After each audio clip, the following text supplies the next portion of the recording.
You must learn, ladies and gentlemen, that power is not something possessed by Europeans. It is not something possessed by Japanese or any other group. As Foucault has indicated, power is exercised rather than possessed.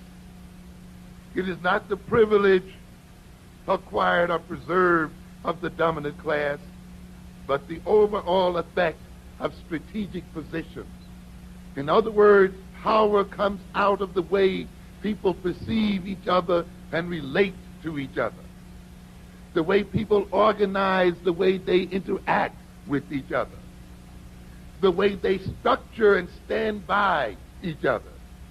It is the structure of relations out of which power develops. You don't have it unless you use it.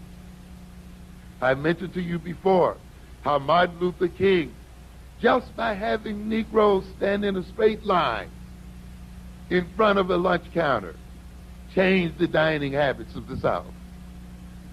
Yes, what do we mean there? Taking what? Strategic positions relative to each other. How taking a strategic position at a lunch counter changed that situation. How taking a strategic relationship of walking together side by side defeated the Montgomery bus system. How deciding together not to buy or not to shop created a power that transformed the Southern social, political, and economic system, ladies and gentlemen. They didn't have power. We had power that we did not know we had. And that power rested in our capacity to operate on the basis of identity and to organize our relationships one to the other. That power rested on our capacity to strategize and to operate according to a particular strategy. And ladies and gentlemen, then, it is not the bombs, it is not the money of Europeans, it is not anything that the Europeans have that can defeat us as a people when we derive the right strategy and approach and organization of our relations one to the other.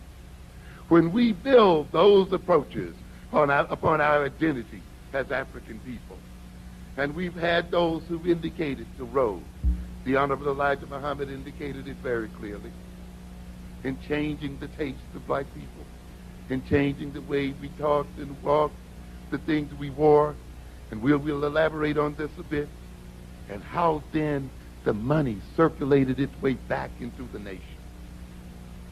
When you stopped eating all that junk and smoking all that junk and drinking all of that junk, eating once a day and so forth, you had thousands of dollars that you could do what? Contribute to educating your children within the Nation of Islam.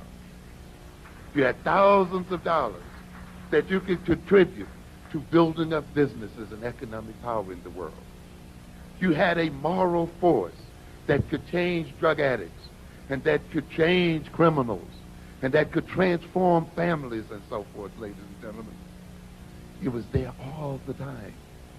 It only had to be released through our identity processes, and our perceiving of ourselves as African people.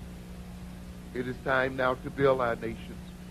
We had Marcus Garvey, of course, and one of the most detailed descriptions of how African people could build a nation was by Chancellor Williams himself. We must recognize, ladies and gentlemen, that we can win. We can defeat them.